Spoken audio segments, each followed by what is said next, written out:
Le théâtre de l'absurde ou pourquoi es-tu en train de devenir fou? Imagine la situation. Tu entres dans une pièce et tu vois ce que tu ne devrais pas voir. L'effet hurle plus fort qu'une sirène d'alerte aérienne. Une capture d'écran d'une conversation, un prélèvement bancaire étrange ou l'odeur d'un parfum étranger qu'il est impossible de confondre avec quoi que ce soit d'autre. Tu es un homme adulte, tu as plus de 40 ou même 50 ans. Tu as construit une maison, élevé des enfants, dirigé des équipes. Tu sais additionner 2 plus 2 et tu poses ces faits devant elle sur la table calmement, froidement, en attendant des remords ou au moins une conversation honnête. Mais au lieu de larmes, tu vois un calme glacial, ou pire encore, une indignation sincère. Elle te regarde de ses grands yeux clairs dans lesquels il n'y a pas un gramme de mensonge et te dit que tu as tout inventé, que tu es fou, que ta suspicion détruit votre famille.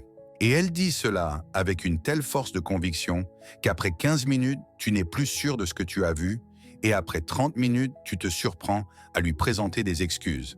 Tu t'excuses pour la bassesse qu'elle a commise. C'est un sentiment familier, cette sensation visqueuse et collante, comme si la réalité se dérobait sous tes pieds. Bienvenue dans le monde de l'auto-justification féminine. De nombreux hommes vivent dans cet enfer pendant des années. Ils attribuent cela à un talent d'actrice ou à la ruse féminine. Mais la vérité est bien plus terrifiante et en même temps plus simple. Elle ne ment pas. Au moment où elle réécrit l'histoire, elle est absolument honnête envers elle-même. Dans sa tête, il n'y a vraiment eu aucune infidélité, aucun gaspillage et aucune trahison. Aujourd'hui, nous allons ouvrir la boîte crânienne et observer les rouages du mécanisme biologique qui permet à une femme de commettre des actes insensés tout en restant à ses propres yeux une sainte martyre. Nous appellerons cela la roue du hamster. Et je dois vous prévenir, ce que vous allez apprendre changera à jamais votre regard sur la femme qui dort à vos côtés. Cette connaissance est irréversible. Avant d'explorer les aspects mystérieux de la psychologie et du comportement humain selon Jung, je vous invite à vous abonner à la chaîne si ce n'est pas encore fait. Chaque vidéo ici n'est pas seulement une source d'information, mais un véritable voyage vers la découverte de soi pour apprendre à reconnaître son ombre intérieure et développer une compréhension profonde de soi-même. Si vous trouvez ce sujet utile, commentez un. Si vous ne ressentez pas encore de connexion, appuyez simplement sur 0. Chaque retour est une source de motivation pour continuer à vous offrir des contenus profonds afin de vous aider à mieux vous comprendre. Commençons. Mais pour y arriver, il faut d'abord comprendre les bases. Dès maintenant, écrivez dans les commentaires si vous avez déjà été confronté à une situation où une femme vous a rendu coupable de ses propres erreurs avec virtuosité. Mettez simplement un plus ou racontez votre histoire. Que les nouveaux voient qu'ils ne sont pas seuls dans ce théâtre de l'absurde. Et nous commençons l'immersion. La mécanique du hamster ou comment naît l'innocence. Tournons-nous vers la base posée par les pères de la psychanalyse, mais traduisons-la du langage des cabinets poussiéreux vers la réalité brutale. Freud et Carl Jung ont beaucoup parlé des mécanismes de défense de la psyché, mais même eux seraient surpris de voir avec quelle virtuosité la femme moderne a porté ces mécanismes à la perfection. Au centre de tout se trouve le concept de dissonance cognitive. Ce mot savant signifie une chose simple, une douleur mentale atroce et insupportable qui surgit lorsque l'image de soi « je suis une gentille fille » se heurte au fait « j'ai fait quelque chose de sale ». Pour un homme, admettre une erreur est un coup porté à l'ego, mais c'est supportable. Nous pouvons dire « oui, j'ai merdé, je vais réparer ». Pour une femme, admettre qu'elle est mauvaise est sans exagération semblable à la mort. À l'intérieur de chaque femme, même si elle a 60 ans, vit une petite princesse qui a soif d'amour inconditionnel et d'approbation. Cet avatar intérieur doit rester d'une blancheur immaculée. Et voilà que l'événement se produit. Disons qu'elle a trompé ou qu'elle a dépensé l'argent mis de côté pour un traitement médical pour s'acheter un nouveau manteau de fourrure. À ce moment-là, la réalité frappe son avatar. « Tu es mauvaise » crient les faits. « Tu es une traîtresse » murmure la conscience. La douleur devient insupportable. La psyché se retrouve devant un choix, soit admettre la vérité et détruire son propre « moi », ce qui équivaut à la folie, soit détruire la vérité. Et c'est là qu'entre en scène le hamster de la rationalisation. Imagine un petit rongeur mais très énergique dans une roue située dans sa tête. Dès qu'une menace pèse sur son estime de soi, ce hamster commence à courir. Il ne court pas pour rien. Il génère l'énergie nécessaire à la création d'une nouvelle réalité. Il commence à lier des choses sans rapport à tirer les faits par les cheveux et à construire des ponts logiques là où il ne peut y en avoir. Sa vitesse de course dépasse celle de la lumière. En une fraction de seconde pendant qu'elle cligne des yeux, le hamster a le temps de passer en revue des centaines d'options et d'en délivrer une seule qui sauve sa psyché. Attention, regardez bien comment cela se passe. Le fait, j'ai couché avec mon ex. Réaction du hamster, douleur, anxiété, besoin d'une justification. Premier tour de roue. Pourquoi ai-je fait ça? Parce que je me sentais mal. Deuxième tour. Et pourquoi je me sentais mal? Parce que mon mari ne m'apprécie pas. Hier, il n'a pas remarqué ma nouvelle coiffure et il est devenu froid. Troisième tour. Je me suis fanée comme une fleur sans attention masculine. J'avais besoin de me sentir vivante pour ne pas sombrer dans la dépression. Quatrième tour final. J'ai fait ça pour sauver ma féminité pour mon mari. S'il m'avait accordé de l'attention, cela ne serait pas arrivé. Donc c'est lui qui m'y a poussé. Je suis la victime de son indifférence. Et voilà qu'une seconde plus tard, elle vous regarde non pas comme une coupable, mais comme une victime. Ses yeux sont pleins de larmes de ressentiment. Elle croit sincèrement ce que son hamster vient d'inventer. Elle ne vous ment pas en face. Elle transmet la réalité que son cerveau vient de générer pour échapper à la douleur. Ce n'est pas le calcul froid d'un psychopathe, bien que cela y ressemble. C'est un programme de protection biologique. Carl Jung appelait des processus similaires le travail de l'ombre, ce côté sombre de la personnalité que nous ne voulons pas admettre. Mais chez la femme, cette ombre possède une capacité unique, elle sait se faire passer pour de la lumière. La femme se persuade sincèrement que son obscurité n'est qu'une forme spécifique de lumière, que vous rustres grossier et inculte n'êtes tout simplement pas capable de comprendre. Vous devez réaliser l'ampleur de la tragédie. Vous essayez d'opérer avec la logique, les faits, les dates et les captures d'écran. Vous venez vers elle avec un dossier de documents alors qu'elle vit dans le monde de l'impératif émotionnel. Pour elle, la vérité n'est pas ce qui s'est réellement passé, mais ce qu'elle ressent à l'instant présent. Si elle a honte, alors le coupable est celui qui l'a forcée à ressentir de la honte, c'est-à-dire vous. Si elle se sent offensée, alors vous l'avez offensée, même si vous vous êtes tu. Son émotion du moment devient la seule réalité légitime sous laquelle le hamster ajuste immédiatement la base de preuves. Argumenter avec cela revient à essayer de convaincre un ouragan de respecter les horaires de train. Ce sont des éléments différents, et le plus terrible dans cette mécanique, c'est qu'elle fonctionne automatiquement. Souvent, la femme n'a même pas le temps de réaliser la faute elle-même, que le mécanisme l'a déjà effacée et remplacée par une version confortable. Cela arrive plus vite qu'elle ne prend une inspiration. Elle n'a pas encore eu le temps de boutonner son chemisier, après l'infidélité que dans sa tête, une théorie solide est déjà prête sur la raison pour laquelle votre mère, votre travail ou votre oubli d'anniversaire de mariage il y a 5 ans en est responsable. C'est une machine idéale de production d'innocence, affinée par des millions d'années d'évolution. Et si vous pensez que cela ne concerne que les choses globales, vous vous trompez. Le hamster travaille 24 heures sur 24, justifiant tout d'un biscuit de trop « je suis stressé » à une famille détruite.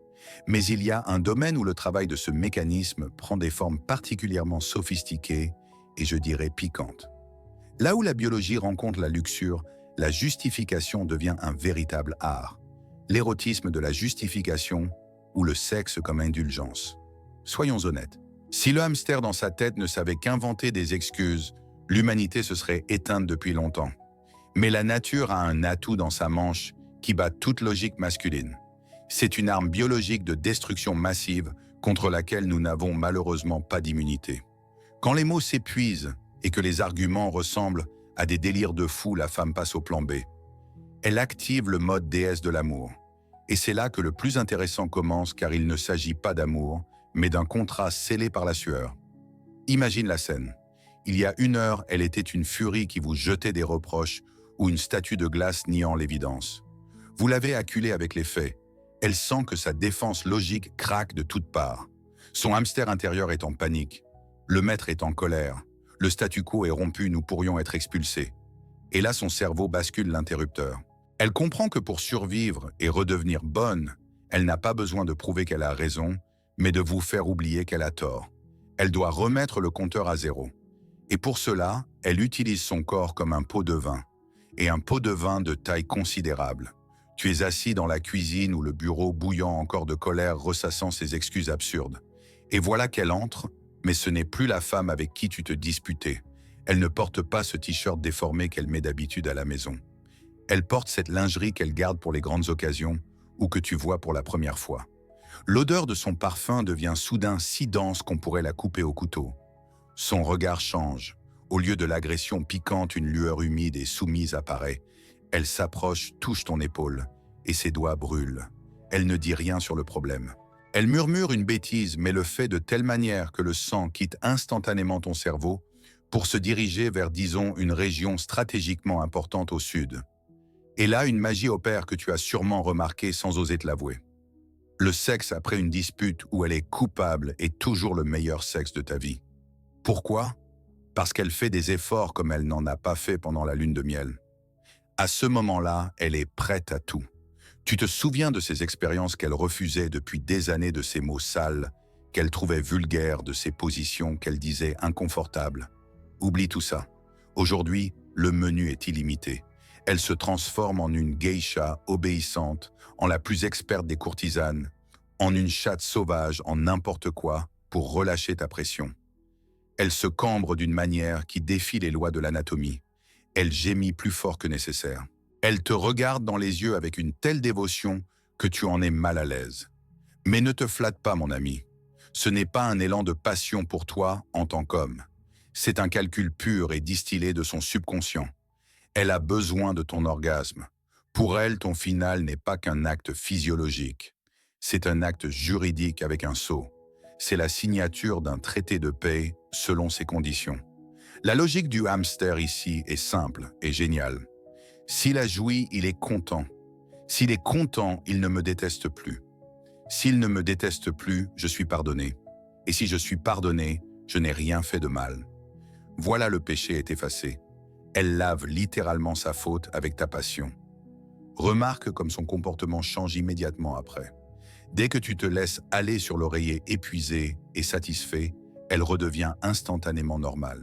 Il y a une seconde, elle était une tigresse sauvage, et la seconde d'après, elle babille déjà sur le besoin d'acheter du pain ou de changer les rideaux. Elle est calme, elle est heureuse, sa vision du monde est restaurée, tandis que toi, tu restes là te sentant un peu utilisé, même si tu as pris du plaisir. Tu essaies de revenir au sujet de la dispute, mais elle balaie cela d'un revers de main. Mais nous nous sommes réconciliés. Pourquoi gâcher la soirée? Et tu te tais, car tu es bon sang un homme. Et après un tel spectacle, continuer à grommeler sur un gaspillage ou un SMS étrange semble mesquin. Le piège s'est refermé. Le hamster a gagné sans même engager le débat. Elle a acheté ton amnistie avec son corps et tu as accepté le marché. C'est cynique certes, mais cela fonctionne sans faille depuis des millénaires. Des hommes ont détruit des empires et pardonné des trahisons pour ce moment de réconciliation. Et la femme le sait d'instinct. Elle sait que son corps est un bouton reset pour ton cerveau. Mais que se passe-t-il quand les hormones se calment et que tu décides malgré tout de chercher la vérité? C'est là qu'intervient le niveau de protection, suivant celui qui peut vraiment te faire perdre la tête. Bienvenue dans le monde où le passé change plus vite que la météo en montagne. L'effet Mandela dans le mariage où disparaît la mémoire. Si le sexe est une force douce, la réécriture de l'histoire est déjà une attaque au gaz contre ta raison. Tu as sûrement entendu parler de l'effet Mandela quand de grands groupes de personnes se souviennent de ce qui n'a pas existé. Dans une relation avec une femme dont le hamster tourne à plein régime, tu seras confronté à ce phénomène quotidiennement. C'est ce moment précis où tu es sûr à 100% de ce qu'elle a dit ou fait. Mais elle te regarde comme un idiot et dit « Je n'ai jamais dit ça. Tu as rêvé. » Et là, il est crucial de comprendre, elle ne fait pas que nier comme un écolier pris avec une cigarette. Non, c'est bien pire. Elle l'a réellement effacé de sa mémoire. Dans le cerveau féminin, il existe un filtre étonnant semblable au filtre anti-spam de ta boîte mail. Mais il ne fonctionne que pour ses propres péchés. Tout ce qui menace son image de femme sainte est envoyé à la corbeille et supprimé sans possibilité de restauration. Sa mémoire est émotionnelle, pas factuelle. Si un souvenir lui cause de la honte ou de la douleur, il est simplement bloqué. Pour elle, cet événement n'existe tout simplement pas. Prenons un exemple. Disons que dans le feu d'une dispute, elle t'a crié « Tu n'es qu'un raté ». Je regrette de t'avoir épousé. C'est un coup bas. Tu t'en souviendras pour toujours. 3 jours passent. Tu lui rappelles ces mots d'un ton calme. Et que vois-tu? Une surprise sincère. J'ai dit ça, mais je t'aime plus que tout au monde. Comment peux-tu me prêter de telles horreurs? Tu as tout inventé pour me blesser. Et tu restes là, hébété à douter. Peut-être ai-je vraiment exagéré. Peut-être ai-je mal compris. Elle est si convaincante. Sa lèvre tremble, même de ressentiment d'avoir été accusée d'une telle cruauté, elle, qui est si aimante. C'est ce qu'on appelle le gaslighting, mais dans ce cas, c'est un gaslighting qui fonctionne en autopilote. Elle n'a pas planifié de te rendre fou. C'est juste que son hamster a fait l'inventaire des archives et a brûlé tous les documents où elle n'est pas à son avantage. Mais voilà le paradoxe dans cette même tête. Où il n'y a pas de place pour le négatif se trouve une base de données parfaite et protégée contre la suppression de toutes tes gaffes depuis 1998. Elle ne se souvient pas comment elle a insulté ta mère hier, mais elle se souvient comment en 2005, tu as regardé une serveuse en robe rouge et elle s'en souvient en résolution 4K avec le son et les odeurs. Pourquoi cela arrive-t-il? Parce que tes erreurs alimentent son statut de victime et de martyr.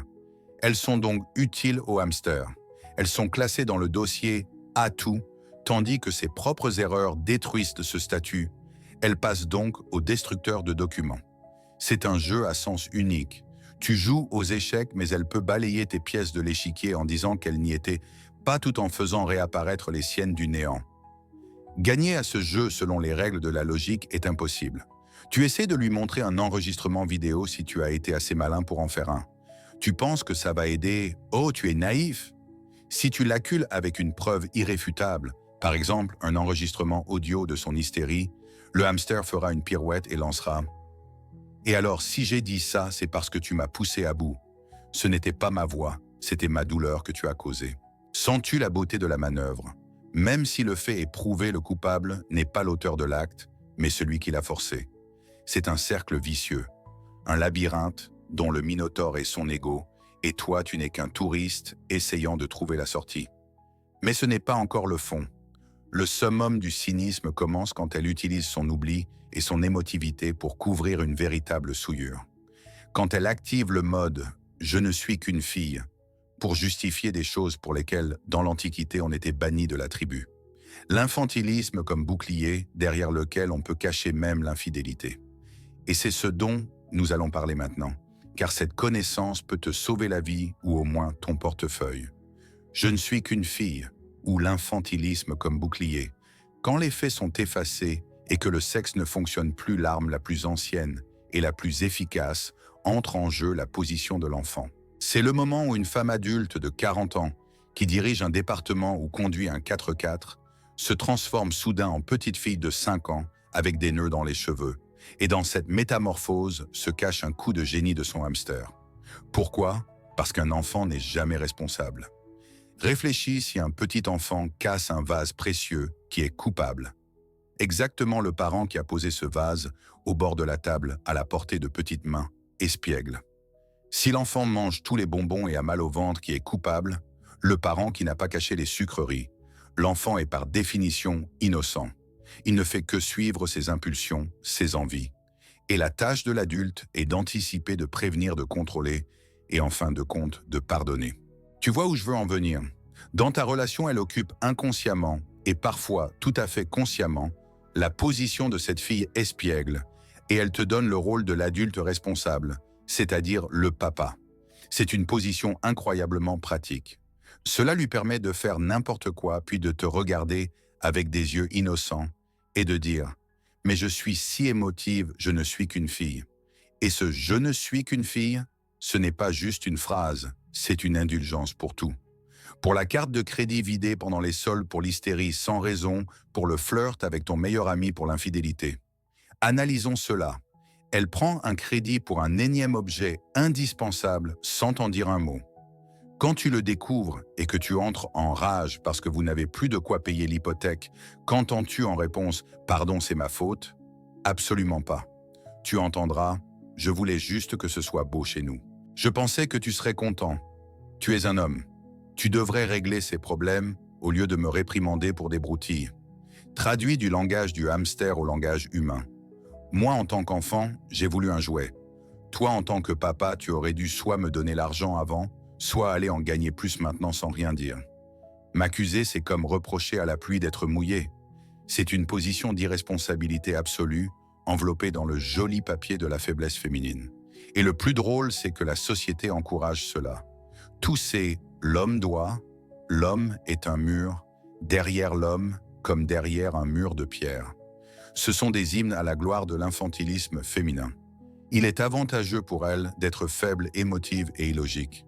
Cela la dédouane de toute responsabilité pour les conséquences de ses actes. Elle peut réduire votre budget familial en miettes puis battre des cils en disant « Oh, je ne comprends rien à vos chiffres ». Elle peut détruire ta réputation en lançant des rumeurs puis dire « Mais j'étais sous le coup de l'émotion. Je ne pensais pas que c'était si sérieux ». Et nous arrivons au plus terrible. Cette position d'enfant lui permet de justifier même ce qui semble injustifiable, l'infidélité. Car si tu es le papa et qu'elle est la fille, alors son infidélité n'est pas la trahison d'un partenaire égal. C'est une révolte d'enfant contre un mauvais parent. Elle n'est pas allée voir ailleurs parce qu'elle est vicieuse. Non, c'est parce que tu n'as pas assez aimé, pas donné assez d'attention, que tu as été trop strict. Tu as été un mauvais papa. Et elle est allée chercher de la chaleur et du réconfort ailleurs. Elle n'a pas trompé. Elle est allée chercher l'amour paternel que tu lui refusais. Comprends-tu toute l'horreur et le cynisme de cette construction? Tu essaies de lui parler comme à une personne adulte, en faisant appel au concept d'honneur, de fidélité, de devoir. Mais elle te regarde depuis son bac à sable, et son hamster lui murmure à l'oreille. Il est méchant, il ne te comprend pas. Il ne t'aime pas tel que tu es. Et cet autre homme, lui, il comprend. Il voit en toi une fée délicate, et non une ménagère. Et elle va vers cet autre pas pour le sexe. Non, non, elle y va pour la compréhension et l'acceptation. Et le sexe, c'est juste un bonus agréable qui s'est produit tout seul. Elle ne voulait pas, elle n'est qu'une fille. Et cette logique nous mène au sommet de l'auto-justification féminine, à une véritable œuvre d'art, à un concept qui ferait dresser les cheveux sur la tête de n'importe quel homme normal. L'infidélité pour le salut ou le sommet du cynisme. Prépare-toi. Ce que tu vas entendre pourrait sembler être un délire de fou. Mais je le jure, ce sont des phrases réelles entendues par des milliers d'hommes dans les cabinets de psychologues et dans leur cuisine. Des phrases prononcées par des femmes prises en flagrant délit. Et la plus importante d'entre elles est « Je t'ai trompé pour sauver notre mariage ». Arrête-toi une seconde, relis-la. Ressens toute la profondeur de cet absurde. C'est comme dire « J'ai brûlé la maison pour la sauver de l'incendie ». Mais dans la logique féminine accélérée par un hamster en furie, cette phrase repose sur une base en béton armé. Décodons comment fonctionne cette pirouette mentale. Attention, suivons le numéro d'acrobatie du hamster. Point de départ. La vie de famille est devenue ennuyeuse. Le quotidien, la routine, tu es fatigué par le travail. Le sexe est devenu rare et mécanique. Elle manque d'émotion, de drame, d'adoration. Première étape du hamster. Je me sens mal. Ma féminité se fane. Je me transforme en vieille femme. C'est insupportable. Deuxième étape. J'ai deux chemins. Le premier est de quitter honnêtement mon mari, détruire la famille, traumatiser les enfants, rester seul. C'est effrayant et douloureux. Je suis quelqu'un de bien, je ne peux pas faire ça. Troisième étape géniale. Il y a un second chemin.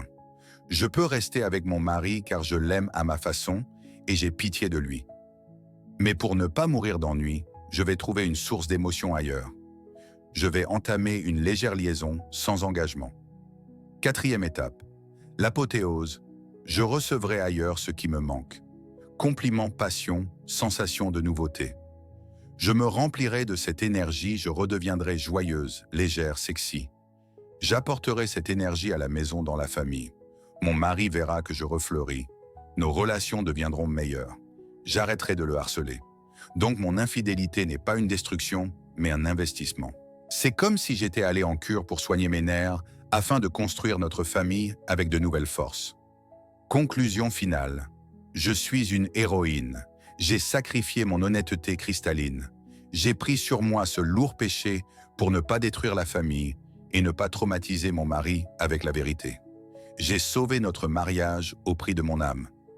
Et la voilà assise devant toi, prise sur le fait, et elle te regarde non pas comme un mari trompé, mais comme une personne bornée, incapable d'apprécier la profondeur de son sacrifice. Tu lui cries dessus, Tu l'insultes, mais elle ne comprend sincèrement pas pourquoi. Dans sa vision du monde, elle a accompli un exploit. Elle aurait pu partir, mais elle est restée. Elle aurait pu te dire honnêtement que tu l'ennuyais, mais elle a eu pitié de toi. Elle a pris sur elle tout le sale boulot pour que tu puisses continuer à vivre dans l'illusion de la stabilité. Et quand tu lui mets les preuves sous le nez, elle te regarde avec pitié et reproche. Je l'ai fait pour nous et toi, ingrat, tu fouilles dans mon téléphone. Et immédiatement s'active le mécanisme de défense suivant qui doit définitivement te faire perdre pied. La technique du renvoi de balles où la meilleure défense, c'est l'attaque. Ce procédé est vieux comme le monde, mais dans l'exécution féminine, il atteint le niveau d'un grand art. En stratégie militaire, on appelle cela une manœuvre de diversion. En psychologie, c'est le Darvo Deny Near Attack, Attacker and Reverse, Victim and Offender, inverser la victime et l'agresseur. Et c'est exactement ce qui se passe quand tu la coinces. Scénario classique, tu as trouvé la conversation. Elle est sans équivoque. Il y a des photos des projets de rencontre, des mots doux. Tout est évident. Toi, rassemblant ton courage, tu lui montres le téléphone. Tu t'attends à tout des larmes, des supplications, de l'hystérie. Mais tu n'es pas prêt pour ce qui suit. Au lieu de regarder l'écran, elle te regarde, et dans ses yeux, ce n'est pas de la honte, mais une sainte colère. Et elle crie, mais elle ne crie pas sur ce qu'il y a dans le téléphone. Elle crie « Tu as fouillé dans mon téléphone. Tu as lu mes messages privés. Comment as-tu pu? Es-tu un maniaque? Tu ne me fais pas confiance. Comprends-tu ce qui vient de se passer ?» En 3 secondes, le focus a changé. Le sujet principal n'est plus son infidélité potentielle. Le sujet principal, c'est ton comportement lâche et indigne. Elle n'est plus la coupable démasquée. Elle est la victime de ton espionnage, de ton manque de confiance, de ton contrôle. Et toi, tu es l'agresseur, le vilain tyran jaloux qui a violé son espace privé. Et te voilà debout, à t'excuser maladroitement. « Mais je ne voulais pas. C'est arrivé tout seul. J'ai juste vu un message s'afficher. Ça y est, tu as perdu. » Elle a repris l'initiative. Elle est sur son grand cheval moral, et toi tu patauges dans la boue, en essayant de prouver que tu n'es pas un monstre. Le hamster dans sa tête applaudit debout. C'est son heure de gloire. Il n'a pas seulement inventé une excuse, il a fait en sorte que ce soit l'accusateur qui doive se justifier. Et désormais, toute la conversation portera non pas sur le contenu des messages, mais sur le fait de ton intrusion. Elle parlera de confiance, d'espace personnel, du fait que tu l'as humilié. Et si tu essayes de revenir au sujet initial, elle dira « Après ce que tu as fait, je ne veux même plus te parler. » Rideau, le sujet est clos. C'est ta faute. Et le plus triste, c'est que beaucoup d'hommes tombent dans le panneau. Ils commencent à se sentir coupables d'avoir découvert la vérité. Ils pensent « Peut-être ai-je vraiment exagéré, peut-être aurait-il fallu parler d'abord. » Non, mon ami, tu as tout bien fait. Tu n'étais juste pas prêt au fait que l'adversaire allait faire sauter les ponts plutôt que de les défendre. Ainsi, nous avons analysé presque toutes les ruses, de l'effacement de la mémoire à la transformation en enfant de l'achat du pardon par le sexe, à l'accusation de tous les péchés sur ton dos. Il semble qu'il n'y ait pas d'issue. Il semble qu'argumenter avec cette folie soit inutile. Et c'est presque vrai. Presque. Parce que tu as ce qu'elle n'a pas. Tu as accès à la réalité et il existe des moyens de l'y traîner même si elle résiste des mains et des pieds. Mais pour cela, il faut arrêter de jouer selon ses règles. Il faut devenir froid comme un chirurgien et précis comme un tireur d'élite. Et c'est ce dont nous parlerons dans la partie suivante. Nous passons de la théorie à la pratique. Comment briser la roue ou le guide pratique? Voilà, nous avons pratiqué l'autopsie. Nous avons vu comment fonctionne ce petit mais diaboliquement efficace générateur de réalité alternative dans sa tête. Et je sens ta question principale. Bon, et qu'est-ce que je fais de tout ça? Le sentiment d'impuissance est une réaction normale à ce que tu viens d'apprendre. On a l'impression de jouer aux échecs avec un pigeon, il va renverser les pièces chiées sur le plateau et s'envoler pour raconter aux autres pigeons qu'il a gagné. Et tu ne peux pas gagner en jouant selon ses règles. Cela signifie qu'il faut changer le jeu lui-même. Voici 3 règles qui te sortiront de la position de victime et te rendront le contrôle de la réalité. Il ne s'agit pas de scandale ni de vengeance. Il s'agit d'une précision chirurgicale froide. Première règle. Retiens bien, ne discute jamais avec ses émotions. C'est l'erreur la plus grave que commettent 99% des hommes. Tu essaies de faire appel à sa logique alors qu'elle te transmet ses sentiments. Tu lui dis « Tu as dépensé notre argent.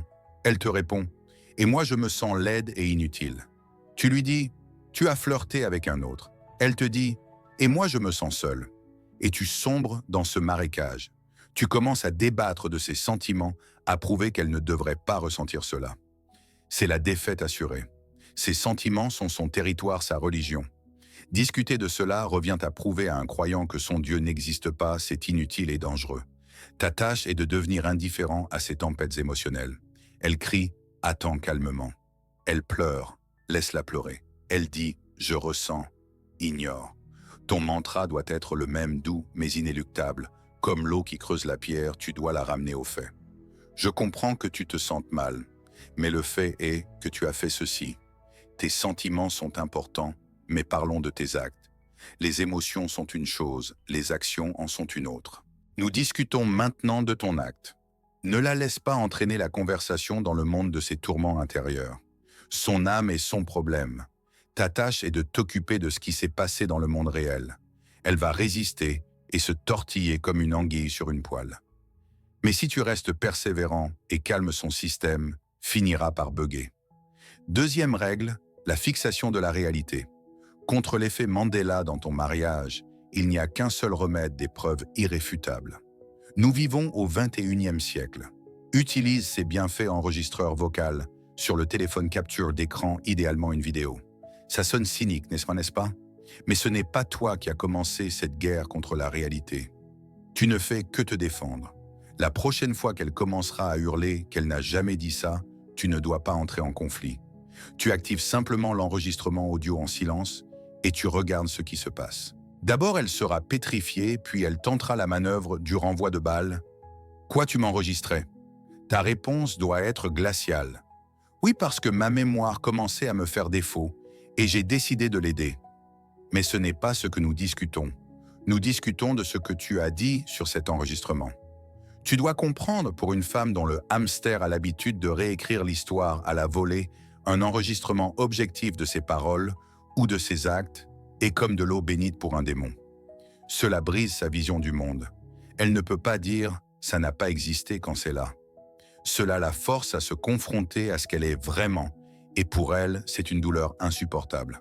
Sois prêt à l'explosion, à l'hystérie, aux accusations de tous les péchés capitaux. Mais c'est un bon signe. Cela signifie que tu as percé sa défense. C'est l'agonie de son hamster. Et ici, nous passons à la troisième règle, la plus importante, qui exige une volonté d'acier. Troisième règle, la technique de la pierre grise. Imagine une pierre grise et ennuyeuse au bord de la route. Elle est juste là. Le soleil brille sur elle, la pluie l'arrose. Les oiseaux lui chinent dessus, mais elle ne réagit pas. Elle existe, c'est tout. Voilà la pierre que tu dois devenir au moment de son attaque. Son hamster, ses hystéries, ses manipulations, tout cela se nourrit de tes émotions. Ta colère, ton ressentiment, ta douleur, ta jalousie sont l'essence de sa machine. Dès que tu arrêtes de lui donner ce carburant, son moteur cale. Elle te hurle dessus et toi tu la regardes d'un regard calme, un peu fatigué, et tu te tais ou tu réponds par monosyllabe « Je t'ai entendu ». C'est compris, très bien. Sans sarcasme, sans colère, juste un constat. Au début, elle sera perplexe, puis elle intensifiera la pression. Elle va te provoquer dire les choses les plus blessantes, essayer de te toucher au vif. Son but est d'arracher une émotion à tout prix, car tant que tu réagis, tu es dans son jeu. Mais si tu tiens la défense et restes une pierre grise, une chose étonnante se produit, ne recevant plus de nourriture, son système s'emballe. Elle sombre dans une véritable hystérie non feinte. Elle commence à sangloter, à briser de la vaisselle, à débiter des absurdités totales. Et c'est à ce moment-là que tu la vois telle qu'elle est, vraiment, sans masque, sans rôles sociaux. C'est cet enfant dans le bac à sable à qui on a retiré son jouet. Et c'est le moment de vérité. À cet instant, elle est vulnérable au maximum, sa défense est brisée. Mais pourquoi s'y accroche-t-elle si désespérément? La réponse à cette question est l'intrigue principale que j'ai promis de révéler, le fusible biologique ou la peur de la mort. Nous sommes arrivés au cœur, au secret majeur de la psyché féminine. Pourquoi est-elle prête à mentir, à ruser, à accuser, à devenir folle, mais pas à reconnaître sa faute? Parce que, pour son subconscient, admettre sa faute équivaut à la mort. Ce n'est pas une exagération. C'est une programmation héritée de ces lointains ancêtres qui parcouraient la savane. Transportons-nous un instant 100 000 ans en arrière. Une petite tribu primitive est le seul îlot de sécurité dans un monde cruel. En dehors de la tribu, il y a les tigres à dents de sabre, la faim et la mort. Quelle était la condition principale de survie d'une femme dans cette tribu? Sa valeur sociale. Elle devait être bonne, c'est-à-dire fidèle à son homme, pour qu'il sache avec certitude que ce sont ses enfants et qu'il les nourrisse. Utile à la communauté pour ramasser des racines et entretenir le feu, et non conflictuelle. Maintenant, imagine ce qui arrivait à une femme que l'on surprenait à mal se conduire. Par exemple, une infidélité. Le chef de la tribu n'aurait pas écouté ses excuses sur le manque d'émotion. Sa faute était évidente et la punition était terrible. On ne la tuait pas, on l'expulsait simplement. Et l'expulsion de la tribu pour une femme de cette époque était une condamnation à mort à 100%. Seule sans protection, elle devenait une proie facile pour les prédateurs ou mourait de faim en quelques jours. Et cette terreur animale primitive devant l'expulsion et la mort s'est gravée à jamais dans l'ADN féminin. L'association « admettre sa faute égale être expulsé égale mourir » est devenue un réflexe absolu. Des milliers d'années ont passé. Nous avons construit des villes et inventé Internet. Mais cette peur ancienne n'a pas disparu. Elle siège au plus profond de son système limbique. Et quand tu l'accules avec des faits pour son subconscient, tu n'es pas seulement un mari en colère, tu es le chef de la tribu qui s'apprête à prononcer une sentence de mort. Son cerveau ne voit pas la différence. Pour lui, une menace au statut social est une menace à la vie. C'est alors que se déclenche ce que j'appelle le fusible biologique. Tout comme dans un réseau électrique, il y a un fusible qui saute pour sauver la maison d'un incendie, lors d'une surtension, il y a dans sa psyché un mécanisme qui saute pour la sauver d'un effondrement.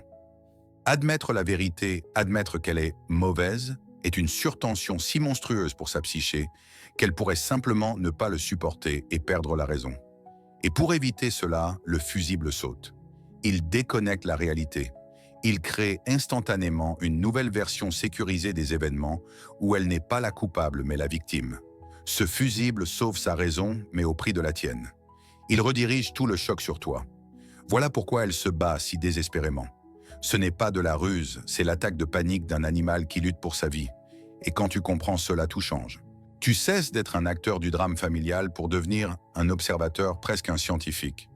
Tu vois devant toi non pas une menteuse machiavélique, mais un être effrayé, acculé par ses propres instincts. Et à ce moment-là, tu obtiens le véritable pouvoir. Le pouvoir n'est pas de prouver que tu as raison et de l'humilier, mais de faire un choix conscient. Tu peux, comprenant sa peur, contourner délicatement sa défense et résoudre le problème si tu veux préserver la relation. Ou tu peux froidement et sans émotion acter son inadéquation et prendre la décision de quitter cette relation sans la laisser t'entraîner dans son chaos et te rendre fou. Bilan ne nourrit pas le hamster. Nous avons parcouru un long chemin. Nous avons autopsié le mécanisme de l'auto-justification, nous l'avons démonté pièce par pièce, étudié les ruses les plus sophistiquées et même exploré les peurs primitives qui dirigent tout cela. Et la conclusion principale que tu dois en tirer est simple comme un coup de marteau, tu ne pourras jamais la vaincre dans un duel verbal. Jamais. Parce qu'elle ne joue pas selon les règles de la logique de l'honneur ou du bon sens. Elle joue pour sa survie. Et dans ce jeu, tous les moyens sont bons. Essayer de convaincre son hamster, c'est comme essayer de boire toute la mer, tu vas te noyer. Mais tu peux faire quelque chose de plus important. Tu peux arrêter de jouer à son jeu. Tu peux arrêter de nourrir son hamster. Arrêter de lui donner tes émotions, ton temps et ton énergie. Dès que tu cesses de réagir à ces montagnes russes émotionnelles et que tu commences à la juger exclusivement sur ses actes, toute sa magie se dissipe. Les paroles sont du brouillard, les larmes sont de l'eau, les sentiments sont du vent. La seule vérité qui existe dans ce monde, c'est l'action. L'action est ce que son hamster ne peut pas réécrire après coup. Il peut inventer 1000 raisons pour lesquelles elle l'a fait, mais il ne peut pas annuler le fait même de l'action. Et c'est ton seul point d'appui dans ce monde de miroirs déformants. Juge par les actes, non par les paroles, et alors tu deviendras invulnérable. Merci d'avoir regardé cette vidéo jusqu'à la fin. Comment vous sentez-vous après cette exploration d'aujourd'hui? Qu'est-ce qui vous a le plus inspiré ou marqué? N'hésitez pas à partager vos impressions dans les commentaires afin que nous puissions connaître vos réflexions. Et si cette vidéo vous offre une nouvelle perspective sur vous-même ou sur la psychologie humaine, n'oubliez pas de laisser un like et de vous abonner à la chaîne pour ne manquer aucune des prochaines explorations. Chaque soutien, chaque retour est une véritable source de motivation pour continuer à vous proposer des contenus profonds, fidèles à l'esprit de Carl Jung, afin de vous aider à mieux vous comprendre pas à pas. Merci et à très bientôt dans la prochaine vidéo.